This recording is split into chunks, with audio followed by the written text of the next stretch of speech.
लेकिन ज्यादा से ज्यादा क्या करोगे? हार्वर्ड से पढ़ करके आओ या बेरमो के सरकारी विद्यालय में पढ़ो। विद्या का, मैं इधर बैठे हुए जितने भी विद्वान लोग बैठे हुए हैं, एजुकेटेड लोग बैठे हुए हैं, लिटरेट बैठे हैं, उनसे पूछता हूं, विद्या का उद्देश्य क्या है? एजुकेशन का उद्देश्य क्या है? किसके लिए अपने बच्चों को पढ़ाते हो? तुम खुद किस लिए पढ़े थे? किसके लिए? एम्प्लॉयमेंट के लिए, नथिंग एल्स। रोटी कपड़ा और मकान, एक दुकान, दो दुकान, 5 दुकान, 7 दुकान, उसके बाद सीधा स्मशान। यही है तुम्हारी जिंदगी। रोटी कपड़ा और मकान, 70 साल की जिंदगी में 1 से 5 दुकान किए और फिर 4 कंधों पर स्मशान चले गए। इसी के लिए पृथ्वी पर आए थे।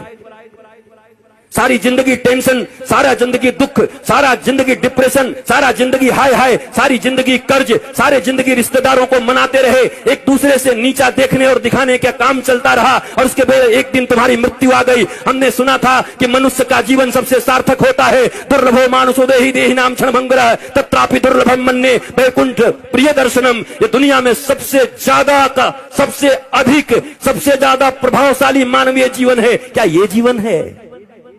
क्या इस जीवन के लिए मनुष्य को श्रेष्ठ बोला गया? ये कौन सी श्रेष्ठता है तुम्हारी?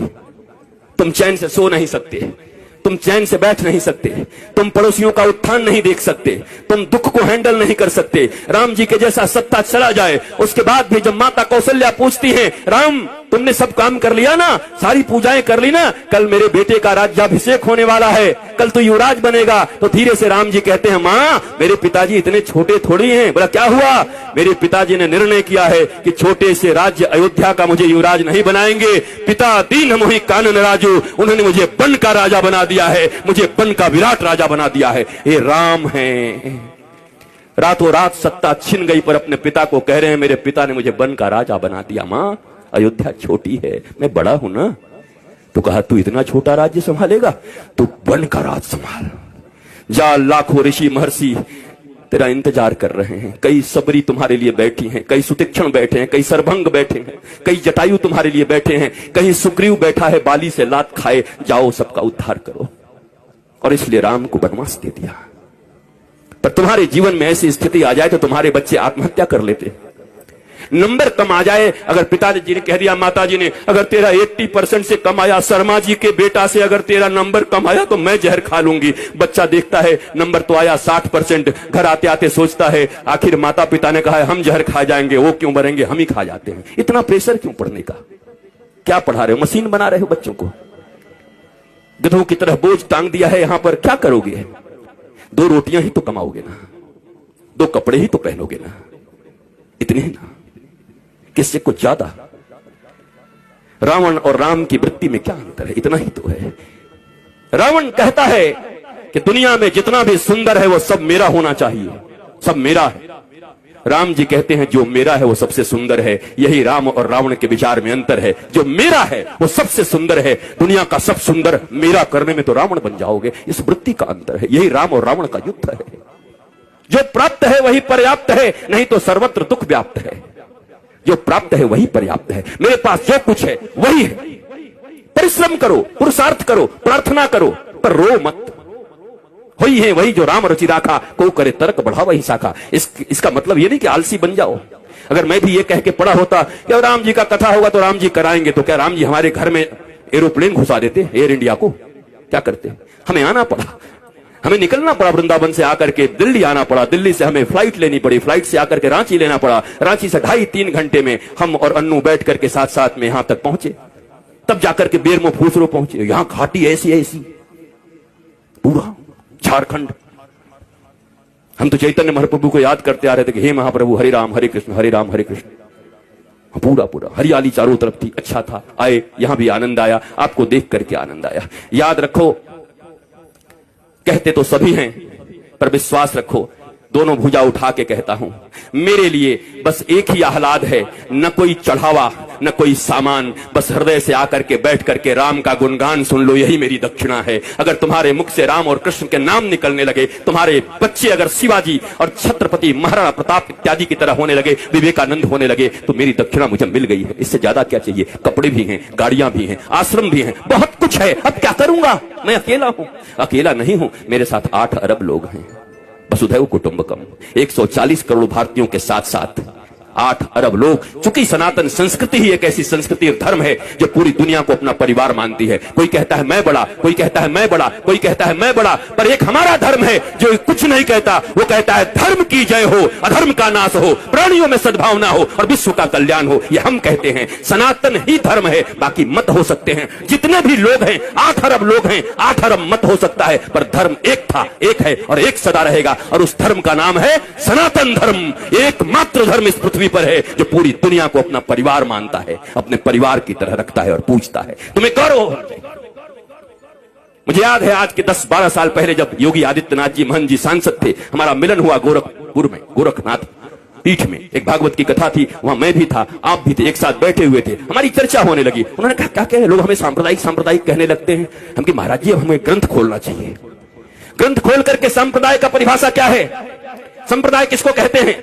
सम्यक प्रकार से हमारे पूर्वजों ने जो हमको प्रदान किया है, जो विचारधारा, जो अपनी विचारधारा, पवित्र विचारधारा हमारे पूर्वजों ने हमें प्रदान किया है, उसको कहते हैं सम्यक प्रकार से विचारों को प्रदान करने की प्रक्रिया को संप्रदाय कहते हैं। और अगर इसे संप्रदाय कहते हैं तो महाराज आज के बाद आप कह दीजिएगा टीवी चैनलों पर कि गर्व से कहो हम सांप्रदायिक हैं, हमारे पूर्वजों ने हमको जो विचार दिया है उसको लेकर के हम इस दुनिया में चल रहे हैं। लज्जा क्यों करते हो, शर्म क्यों करते हो? ये अनपढ़ लोग, ये गंवार लोग जिन्होंने मैकोले की शिक्षा विद्या पढ़ा करके तुम्हें पीछे की ओर ढकेल दिया, तुम सच्ची बात भी कहते हो तो कहने के लायक नहीं रह जाते हो। सांप्रदायिक कोई खराब शब्द नहीं है, संप्रदाय शब्द भारत का सबसे प्यारा शब्द है, सनातन संस्कृति का सबसे प्यारा शब्द है। पर तुमको संप्रदाय के लिए क्या पढ़ा दिया गया? तुष्टीकरण और संप्रदाय पढ़ा दिया गया तुमको। यहां तुष्टीकरण नहीं, यहां 140 करोड़ लोगों के संतुष्टीकरण की बात होती है। यहां 8 अरब विश्व के लोगों की संतुष्टीकरण की बात होती है। यह है सनातन धर्म। तुम्हें गौरव होना चाहिए अपने धर्म के ऊपर, पर तुम बैकडोर में रहते हो, पीछे रहते हो, क्योंकि तुम्हारे पास ज्ञान नहीं है, क्योंकि तुमने हिंदी नहीं पढ़ी, तुम इंग्लिश पढ़ रहे हो। न हिंदी न इंग्लिश, ये मिली जुली। मुझे ताज्जुब तब लगता है जब ये भोजपुरी सिनेमा के एक्टर भी जब टीवी पर आते हैं तो एंड आई इफ यू, अरे भोजपुरी में पिक्चर बनाए, भोजपुरी में बोल। ये हिंदी एक्टर जब आते हैं, सिनेमा बनाएंगे हिंदी, बनेंगे कूली, बनेंगे गांव के आदमी, पर जब आएंगे तो एंड आई एंड दिया एंड मेरी जान आँखें, अरे हिंदी बोल भाई। तुमको इन हिंदी वालों ने सुपरस्टार बनाया है, टेटे टेटे इंग्लिश बोलता है बैठ के। पर हमारे देश में अंग्रेजी बोलना मतलब एजुकेटेड होना, ज्ञानी होना। ये भारतीयों, इस गुलामी से कब निकलोगी? इस दुनिया में सबसे रीच लैंग्वेज है तो संस्कृत है, और सबसे पुअर लैंग्वेज है तो इंग्लिश है। संस्कृत के पास 1,74,00,000 से ज्यादा वर्ड्स हैं। करोड़ कह दिया, अरब। इंग्लिश के पास कितने हैं? बेचारा हर साल 2-4-10 बढ़ाते रहता है। हमारी कितनी बढ़िया संस्कृति है, मौसी, चाची, मामी, वहां सब आंटी, पता ही नहीं कौन क्या। Brother and brother in law, बताओ, sister and sister in law, वो लॉ के अनुसार सिस्टर है और ये कैसी सिस्टर है? ये क्या है? This is language. बोलने दो जो बोलते हैं, तुम भी सीख के रखो, पर गौरव तो अपनी संस्कृत पर करो। संस्कृत में गाली भी दोगे ना तो बड़ा आनंद आएगा। किसी को कह दो ना, आप तो ग्राम सिंह हैं, खुश हो जाए। ग्राम सिंह, ग्राम सिंह का अर्थ कुत्ता होता है, कुकुर। किसी को कह दो आई आई आप तो ग्राम सिंह है, वो भी कहेगा। बाद में कोई कहे हमको ग्राम सिंह कहा, महाराज संस्कृत में कुकुर होता है। कुकुर बोल गया। हमारी गाली भी इतनी प्यारी है हमारी भाषा में, पर हमें मालूम ही नहीं, हम जानते हैं। बदलो अपने संस्कारों को, नहीं तो ये कथाएं तुम्हें और बेहोश कर देंगी कुछ दिन के बाद। और इस बेहोशी में सोमनाथ के मंदिर इतनी बार टूटे। तुम्हें याद है सोमनाथ का मंदिर जब टूट रहा था तो हजारों हजार लोग मारे गए थे। सब विद्वान थे, वेदज्ञ थे, श्रुतज्ञ थे, बड़े बड़े विप्र थे, बहुत मंत्र पढ़ते थे। मंदिर भी टूट गई, वो भी मार दिए गए। कैसे हो गया ये?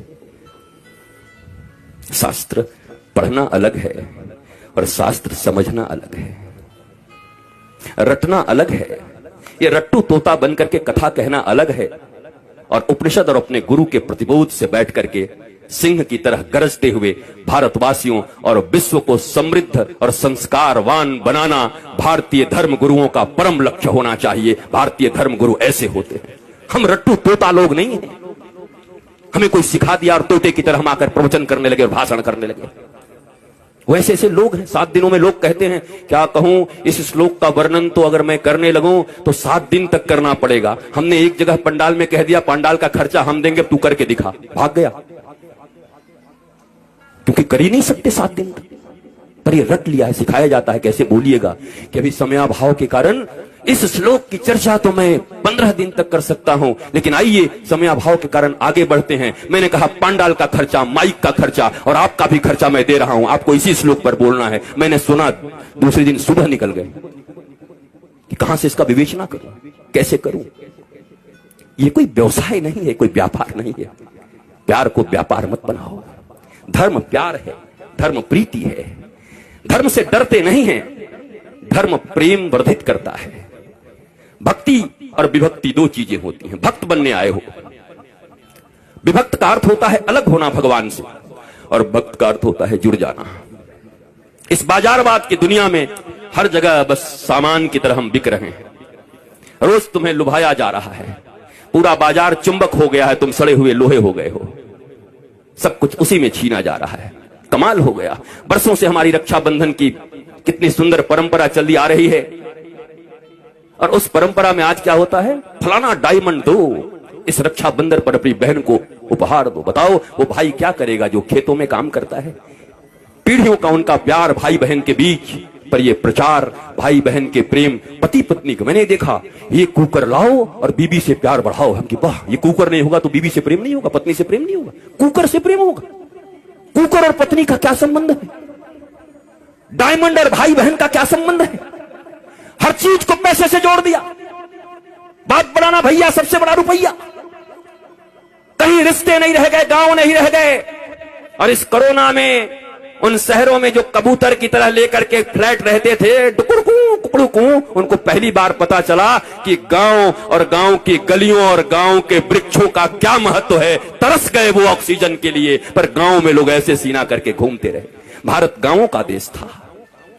यहां ऑक्सीजन फ्री, यहां जल फ्री, और सबके सब पहले हम ऐसे भारतवासी लोग हैं। पहले इतना यूरिया डाल दिया, खेती करने लगे, पंजाब में खेती होने लगी, पंजाब में इतना अन्न उपज, हरित क्रांति आ गई। ऐसी हरित क्रांति आ गई कि पंजाब से ट्रेन चलने लगी, कैंसर स्पेशल ट्रेन। क्या करोगे ऐसी हरित क्रांति का जब अपने ही बच्चों को कैंसर का पेशेंट बनाते रहे। इतनी भूख और इतनी लालच किस बात की है? तो ये भारतवासियों को हो क्या गया है? जो भारत विश्व गुरु था, जिस भारत की माताएं प्रहलाद, अलर्क जैसे पुत्रों को जन्म देती थी, ये हो क्या गया है? ये कहां से बुद्धि बिगड़ गई हमारी? ये कहां से आपके बच्चों में आप कंपटीशन भर रहे हैं, सिर्फ प्रतियोगिता भर रहे हैं। इतना छोटा बच्चा होता है, उसको प्रतियोगिता से तुम्हें इतना नंबर लाना पड़ेगा, उससे ज्यादा नंबर लाना पड़ेगा। क्या क्या बना रहे हो उसको? कोई कहता है डॉक्टर बनो, कोई कहता है इंजीनियर बनो, कोई कहता है ये बनो, कोई कहता है व्यवसायी बनो। कोई नहीं कहता बेटा तो कुछ बन न बन, पर श्रवण कुमार की तरह ऐसा बनना कि बूढ़े माता पिता को अगर तीर्थ करने का मन हो तो कंधे पर बिठा के ले चलना। इंसान बन जा, आदमी बन जा, सच्चा बेटा बन जा। वो कोई नहीं बना रहा। उसके बाद रो रहे हैं, उसके बाद निंदा कर रहे हैं गांव में घूम घूम के, हमारा बेटा हमारी बात नहीं सुनता, बहू बात नहीं सुनती, बेटी बात नहीं सुनती। आपने शिक्षा क्या दिया था? और आपकी भी गलती नहीं है मेरे माता पिता, और मैं औलादों को भी कहूंगा, ये जो बेटे और बेटी हैं, इतना कम से कम मानो, जिन्होंने तुम्हें इस पृथ्वी पर लाया है, जिन्होंने गर्भ में रखा है, उससे अपना तुम्हारा इस दुनिया में कोई नहीं हो सकता। फिर दोनों भुजा उठा के कहता हूं, इस दुनिया में अगर तुम्हारा कोई सबसे सच्चा मित्र हो सकता है तो माता पिता और गुरु, इसके सिवा तुम्हारा कोई मित्र नहीं हो सकता। बाकी सब पता नहीं कहां तुम्हें धकेल देंगे। पहली गुरु, मां, पिता, इन दोनों के तुम न हुए तो दुनिया वाले तुम्हारे अपने होंगे। किसको मित्र मान रहे हो? दुनिया में कई ऐसे फ्रेंडशिप है, मेरी वो फास्ट फ्रेंड है, किस लिए? मैं सही करूं या गलत करूं सदा मेरे साथ खड़ा रहता है। अरे तो तुम्हारा वो दुश्मन है। ये तो दुर्योधन और कर्ण की दोस्ती हो गई।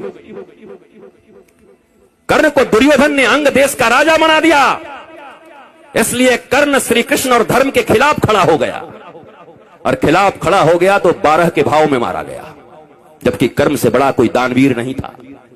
कर्ण से बड़ा कोई वीर नहीं था, सूरवीर नहीं था, ऐसा कोई बढ़िया धनुर्धर नहीं था, पर धर्म और भगवान के खिलाफ खड़े हो गए तो तुम्हारी कोई धनुर्धारिता काम नहीं करेगी। धर्मो रक्षति रक्षितः, जो धर्म की रक्षा करता है, धर्म